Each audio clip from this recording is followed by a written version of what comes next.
ನಮ್ಮ ಸ್ನೇಹಿತರು ಹೇಳೋರು ಪಾಪ ನಮಗೆ ಅದು ಬಿಟ್ಟರೆ ಅಭಿವೃದ್ಧಿ ಅನ್ನೋದೇ ಗೊತ್ತಿಲ್ವಂತಲ್ಲ.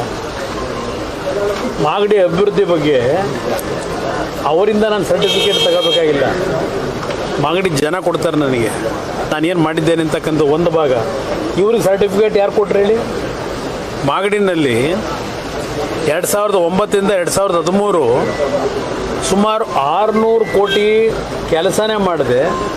ಕಳ್ಳ ಬಿಲ್ ಮಾಡಿ ದುಡ್ಡನ್ನು ಲೂಟಿಯಾಗಿದೆ ಅಂತೇಳಿ ವಿಧಾನಸಭೆಯಲ್ಲಿ ಗಲಾಟೆ ಮಾಡಿದವರು ಯಾರು? ನನ್ನ ಕರ್ಕೊಂಡೋಗಿ ಭಾಷಣ ಮಾಡಿಸೋರಲ್ಲ ರಾಜ್ಯದ ಮುಖ್ಯಮಂತ್ರಿಗಳು, ಅವರೇ ತಾನೇ ಹೇಳಿದ್ದು. ಯಾತಿಗೆ ಮುಚ್ಚಾಕಿದ್ರು ಅದನ್ನು?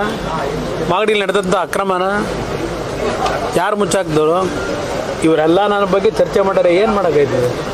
ಇದನ್ನು ನೋಡ್ಬೇಕು ನಾವು. ಅಂದ್ರೆ ನೀವು ನಾಗಮಂಗಲಕ್ಕೆ ಹೋಗಿ ಸಹಿಸಕ್ಕಾಗದ ಈ ರೀತಿ ಹೇಳ್ತಾ ಇದ್ರೆ ಅಂತಾರೆ. ನಾನು ಕರ್ನಾಟಕಕ್ಕೆ ಬಂದರೆ ಸಹಿಸಲ್ಲ ಇಲ್ಲಿ. ಇದು ನನ್ನ ಪರಿಸ್ಥಿತಿ. ನನ್ನ ಮುಖ ನೋಡ್ತಿದ್ದಾಗೇನೆ, ನನ್ನ ಹೆಸರೇನಾದರೂ ಬರ್ತಿದ್ದಾಗೇನೆ ಅಯ್ಯೋ ಮುಗ್ದೇ ಹೋದ ಅಂತ ಅನ್ಕೊಂಡಿದ್ದು. ಏನಪ್ಪ ಕೇಂದ್ರದಲ್ಲಿ ಮಂತ್ರಿ ಆಗ್ಬಿಟ್ಟಲ್ಲ. ಮತ್ತೆ ಈ ಒಂದು ನೋವಿದೆಯಲ್ಲ ಅವ್ರದ್ದು, ಆ ನೋವಿಗೆ ನಾನು ಔಷಧಿಯಲ್ಲಿ ಕೊಡಲಿ? ಔಷಧಿ ಕೊಡೋಕೆ ಸಾಧ್ಯ ಇಲ್ಲ. ಅದಕ್ಕೆ ಉಪಚುನಾವಣೆ ಅಂತ ಹೋಗ್ತಾ ಇದ್ದಾರೆ ಕುಮಾರಸ್ವಾಮಿ ಈಗ ಅಂತ ಹೇಳಿ. ಎಲ್ಲಿಗೆ? ನಾಗಮಂಗಲಕ್ಕೆ.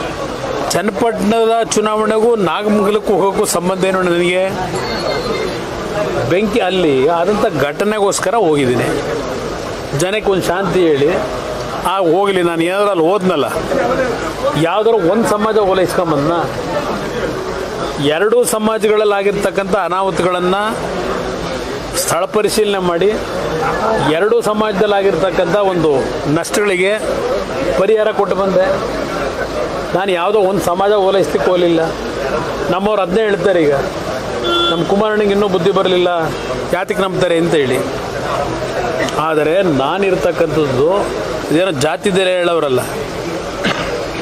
ನಾನು ಕೆಲ ಉತ್ತರ ಕೂಡ ಆ ಮಟ್ಟಿಗೆ ಇಳಿಲೂಬಾರದು ನಾನು. ಆದರೆ ಒಂದು ನಾಡಿನ ಜನತೆಗೆ ಹೇಳ್ತೇನೆ, ಕೈ ಜೋಡಿಸಿ ಮನವಿ ಮಾಡ್ತೇನೆ, ನೆಮ್ಮದಿ ಒಂದು ಭಾಗ. ಇಂಥ ವ್ಯಕ್ತಿಗಳನ್ನು ಎಚ್ಚರಿಕೆಯಿಂದ ಗಮನಿಸಿ. ಈ ರಾಜ್ಯ ಇವತ್ತು ಯಾವ ಮಟ್ಟಕ್ಕೆ ಹೋಗ್ತಾ ಇದೆ. ಈ ರಾಜ್ಯ ಒಂದು ಶಾಂತವಾದಂಥ ರಾಜ್ಯ ಅಷ್ಟೇ ಅಲ್ಲ, ಅತ್ಯಂತ ಪ್ರಗತಿಪರವಾದಂಥ ರಾಜ್ಯ ಇದು. ಪ್ರಗತಿಪರವಾದಂಥ ರಾಜ್ಯ. ಪಾಪ ನಮ್ಮ ಮುಖ್ಯಮಂತ್ರಿಗಳು ಹೇಳ್ತಾರೆ ರೈತರ ಮಕ್ಕಳು ಅಂತಾರೆ. ಏನು ಮಾಡೋದು?